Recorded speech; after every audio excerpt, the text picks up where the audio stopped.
we'll introduce ourselves, let you introduce yourselves, and we'll get to the question.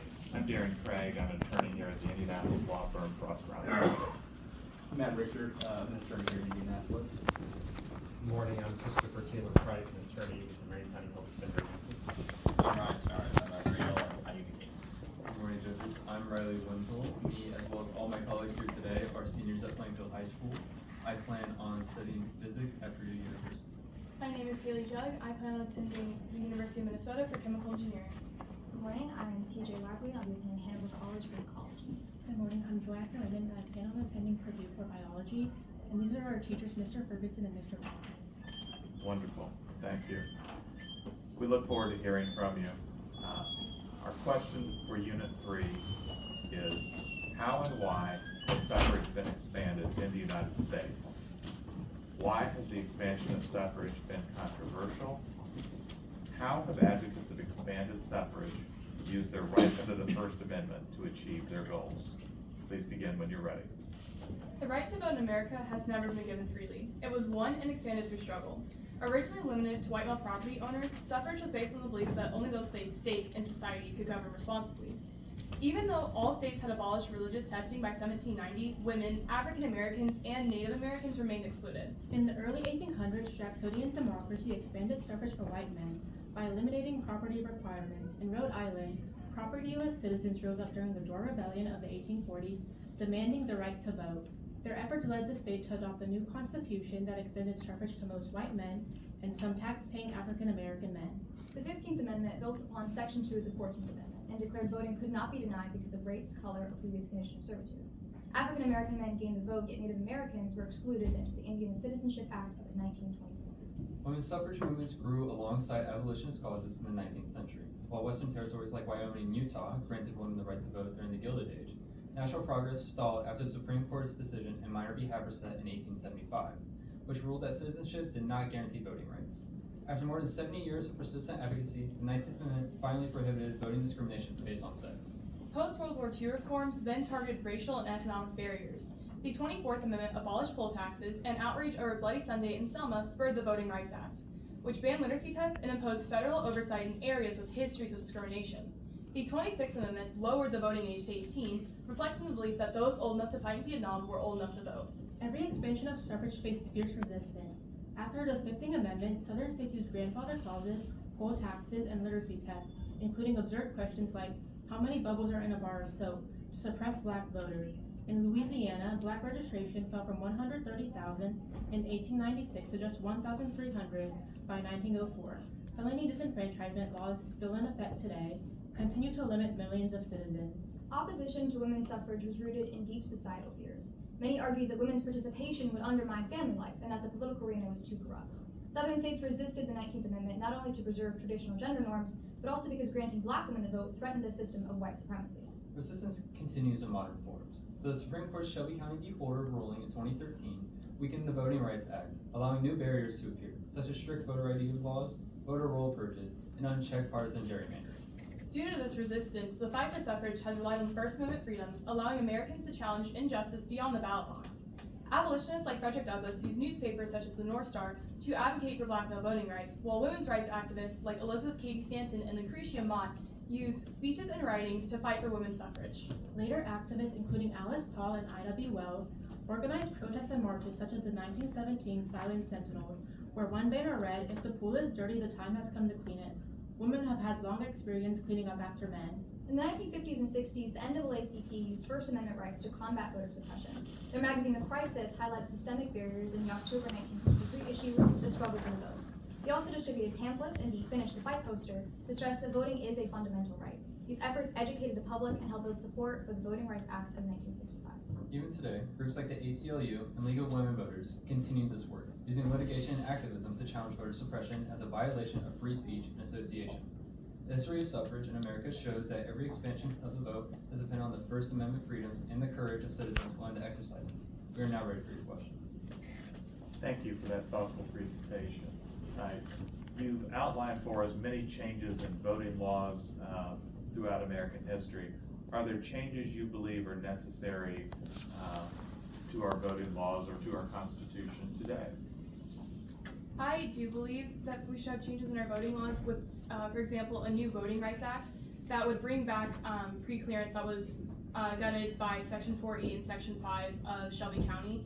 And this would have pre-clearance for all states, so it would be equal, and therefore it would not have to be struck down again. I would argue that for situations like voter registration, there is a large disagreement between states on whether or not you can use college IDs. The argument for that is typically that because the IDs are not federally regulated, that there would be a chance of voter fraud. But the actual statistics on voter fraud are about 0.003% real situations in all those that are labeled as likely voter fraud. I would argue that we need some restrictions on gerrymandering. There have been cases in the past where states have made maps that were considered unconstitutional because, for example, in Allen v. Village in 2023, Alabama made a congressional district map that diluted the votes for minorities. And then I would like to argue that an expansion of areas to go vote for, especially in rural areas where Native Americans could be living, to make it easier for them to go vote rather than traveling miles away to go to the nearest city. Is the expansion of suffrage always a good thing? I would argue that expansion of suffrage is always a good thing because you're giving more people the chance for their voice to be heard. And I would even go further that expansion of suffrage should include felons who have served their time, even though under Amendment 15 they can't do this. And to support what my colleague said, our declaration does says that our government derives its power from the consent of the governed. So when we expand suffrage, we are like following our Declaration of Independence because we are giving more people their voices and right to vote. Are there any, in addition to felons, are there any other groups that you can think of that would benefit from extending suffrage to? I would like to add certain people under the age of 18, though that is a very controversial issue. I think particularly those that are emancipated, that starts at the age of 16. I think they have already proven to their government, they've gone to a courthouse to say that I am mature, I am involved in my economics in some way, I have a job, that I can support myself. And I think that if you said all that to the government, you should have a large voice in that. I would even go further with minors that are under the age of 18. With anyone who has a job and they pay taxes, if you're paying taxes and you are being governed by someone who has to affect your taxes, then you should be able to elect them into Congress and government. Does that apply to undocumented immigrants who have jobs and pay taxes? I would say so, yes. You guys talked a lot about historic protests using the First Amendment. Social media today has a big impact on our elections. Do you think the use of social media helps voting or hurts voting more? I want to say social media has kind of helped voting a lot.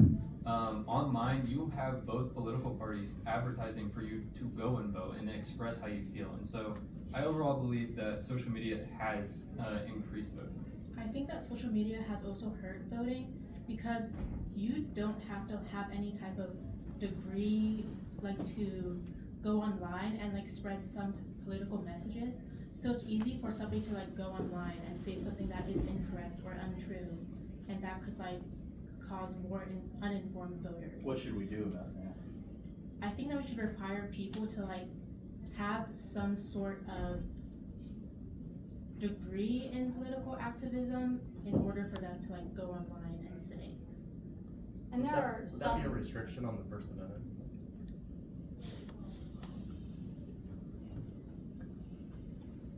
I believe that it would be a restriction on the First Amendment. And something that we could do besides making someone have a degree, we could also believe in people's right to just just their, that they can self-censor. They can self-censor what they see, and they can be educated in whether or not they believe that this is true or not with all the misinformation spreading on social media. And it's their own right. I don't know if we should exactly censor social media because it's a free public platform. Shouldn't the platforms bear some responsibility in making sure they're not, disseminating disinformation? I would agree. I think it's up to a lot of individual platforms to, even if they don't take down posts from people who maybe don't know what they're talking about, at least telling people, informing them that maybe this person doesn't know what they're saying. Even things on Instagram, it says, like, are you sure that you want to see this? This may not be true. So things like that are already in place to protect people and what they're seeing. My colleagues and I run campaigns to get elected. We have donors, some of which may have names such as Zuckerberg. Campaign finance, how does that influence suffrage? I think it's a very expensive process to go through things like that. To run for any form of office takes a lot. Creating social media platforms and being able to travel state to state or county to county, whatever you're trying to do, it takes a lot, and I think it can definitely hurt suffrage in ways because the underprivileged who maybe don't have access to all of that don't have as opportunity as others. I would also say, going back to your question with censorship, since people like Mark Zuckerberg or Elon Musk have donated to political campaigns, it is not the responsibility of the social media site to censor things because they can be politically biased, as we've seen with their donations. What are some good arguments for raising the voting age? What if us as Congress want to raise it to 25? Well, the argument would be that your frontal lobe does not develop until the age of 25. So if you believe that you cannot be a full adult until the age of 25, that would be a good argument. You also have the argument that was in our statement where people argued that you're old enough to go to war at 18, you're old enough to be drafted. And so we overall made the argument, if we can do that, we should be old enough to go and vote. And so I believe that should stay the same. And you could also argue that by 25, people have completed all the years of high school and have already gotten a civic education, so they may be informed voters. Thank you.